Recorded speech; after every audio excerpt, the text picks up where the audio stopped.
कैसेकरें.com से मैं हूं गोगिर। आपके यहाँ पर हर प्रॉब्लम सॉल्व होगी। आज प्रॉब्लम तो क्या बताऊं भैया, ये है डिपॉजिट स्लिप, यानी जो आप खाते में जमा कराते हो पैसे।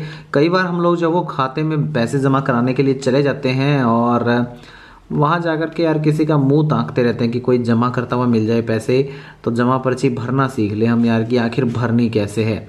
तो देखिए जनाब, इसमें कुछ खास बड़ी चीज़ तो होती नहीं है, मतलब आपको इसमें चिंता वाली बात नहीं होती है, लेकिन फिर भी घबरा जाते हैं यार। अभी वीडियो लाइक कर दो, चैनल को सब्सक्राइब घंटे दबा दो। आईसीआईसीआई बैंक की हम लोग आज बात कर रहे हैं, जमा पर्ची कैसे भरें कि मतलब हम पैसा जमा करवा पाएँ भैया। अब जमा पर्ची भरनी है, कोई मुश्किल तो है नहीं, लेकिन चलो घबरा रहे हो तो बता देते हैं। अब बहुत आसान सी चीज़ है ये। अब कैसे भरे भैया, हमें कुछ चाहिए सामान ऐसा जिस पे हम इसको रख सकें। हाँ, यहाँ पे रख लेते हैं, यहाँ, ताकि हम आपको सामने से दिखा सकें फ्रेम। ये देखिए, अब देखिए सबसे पहला आपको ऑप्शन यहाँ पर देखिए, आपको ऑप्शन देखेंगे ध्यान से तो आपको समझ में आ जाएगा, बहुत आसान है। किस शाखा में जमा करवा रहे हो, तो आप आईसीआईसीआई बैंक तो है ही है, आपका शाखा कहाँ पर है। जमा लीजिए दिल्ली है तो दिल्ली भर दीजिए, दिल्ली भर दीजिएगा। यहाँ पर आपको डेट भरनी है, तो जो भी तारीख है वो भर दीजिए। मान लीजिए 1 अप्रैल है तो 1 अप्रैल 2024 है तो 2024 कुछ ऐसे भरना है। ठीक है, मैं सामने बिल्कुल अच्छे से नहीं रखा हुआ है तो इसलिए मतलब सामने वो पेन अच्छे से चल नहीं रहा है, लेकिन आप अंदाजे से समझ जाइए चीज़ें क्या क्या हैं। अब देखिए सेविंग बैंक अकाउंट है या फिर करंट अकाउंट है, यहाँ पर देखिए दिखाया गया सारे ऑप्शंस।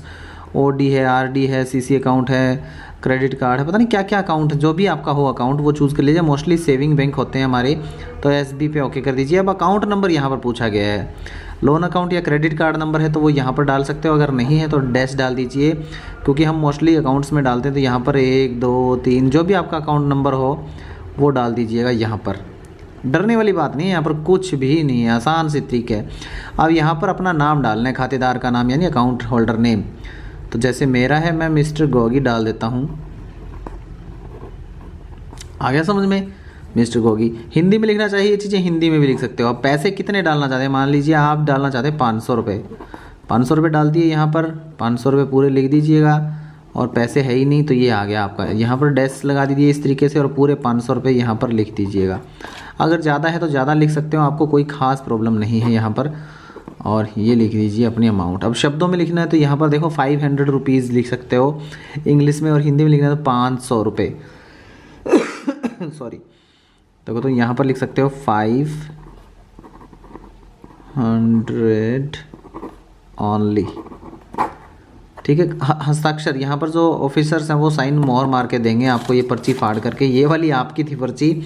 अब ध्यान रखिए, यहाँ पर सेम चीज़ें यहाँ पर दोबारा से भी आएगी, ये वाली बैंक अपने पास रखता है। अब यहाँ पर डेट पूछी गई है, सबसे पहले तो डेट भर दीजिए 0/1/4 है ना, 4/2024। Pan account number, pan number आपको देखिए मैंडेटरी लिखा गया है। अब पैन मोस्टली 50,000 से ऊपर की अमाउंट हो तो उसके लिए चाहिए होता है, वरना अगर आपके पास है तो लिख दीजिए। अगर अमाउंट ज़्यादा है आपकी तो आपको दोबारा से भी मतलब लेकर के भी आना पड़ सकता है पैन कार्ड नंबर। अब वही सेम सिस्टम है सेविंग बैंक के लिए, एसबी पे ओके कर दीजिएगा। यहाँ पर नंबर डालना है बैंक का, खाता जो है नंबर आपका बिल्कुल एग्जैक्ट वही डालिएगा, वरना खाते की अमाउंट किसी और में चली जाएगी। लोन अमाउंट आपका है, अकाउंट नंबर तो भर दीजिए। क्रेडिट कार्ड में भरना है आपको तो क्रेडिट कार्ड नंबर भी भर सकते हैं यहाँ पर, फिर वो डैश मार दीजिए ऊपर वाले में। खाताधार का नाम देखिए मैंने भरा था, आप अपना भर लीजिएगा। जिसके खाते में पैसे डलवा रहे हैं उसके डिपॉजिटेड ब्रांच, कौन सी ब्रांच, दिल्ली की ब्रांच पे कर रहे हैं आप। जो भी ब्रांच पे कर रहे हो, जिस भी जगह पे हो वहाँ पर कर सकते हो। कॉन्टैक्ट नंबर, जो भी आपका कॉन्टैक्ट नंबर होगा वो भर दीजिए, वो कॉन्टैक्ट नंबर आपको भर देना है। उसके बाद खाता जो जमा है वो ये ऊपर वाला आ ही गया है आपका। देखिए बैंक कौन सा बैंक है, ब्रांच कौन सी है, तो आईसीआईसीआई बैंक में ही अगर जमा करवा रहे हो तो आईसीआईसीआई मतलब जिसमें खाता है आपका। अगर कोई और है तो वो भी डाल सकते हो डिटेल। ब्रांच कौन सी है, दिल्ली की है तो दिल्ली डाल दीजिए, कहीं पंचकुला की, हिमाचल की, महाराष्ट्र की, कहीं की भी है उस जगह का नाम जहाँ पर ब्रांच है, ब्रांच के बाहर लिखा हुआ होता है, आपको पता भी होगा आपकी ब्रांच। चेक नंबर, अगर चेक दे रहे हो तो, चेक नहीं है तो फिर यहाँ पर अमाउंट सीधी भर दीजिए और चेक में डैश कर दीजिएगा। यहाँ पर ये आपको डिटेल्स डालनी होती है। और शब्दों में फिर से वही 500 रुपीज़, ओनली 500 रुपीज़, ओनली आप 500 रुपीज़ ओनली डाल देंगे। अब नोट आपके पास कितने रुपए के कितने कितने, 2000 का नोट वैसे ही डिस्क्लूड हो गया है ही नहीं अभी मौजूदा टाइम में। एक 500 का नोट है तो एक डाल दीजिएगा। अगर 500 के नोट नहीं 100 के 5 नोट है तो 5 यहाँ पर 5 डाल दीजिएगा। और यहाँ पर डाल दीजिएगा अमाउंट 500 रुपये पूरी आपकी। यहाँ पर डैश लगा कर 500 रुपये पूरे लिख दीजिएगा। और यहाँ पर हस्ताक्षर आपने जो भी है आपके सिग्नेचर, आपके जो भी सिग्नेचर है वो यहाँ पर डाल दीजिए, क्योंकि आप डिपॉजिटर हैं।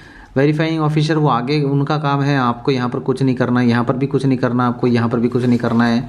बस इतनी सी डिटेल थी, आपको कुछ खास नहीं करना होता, आप वैसे ही घबरा जाते हैं।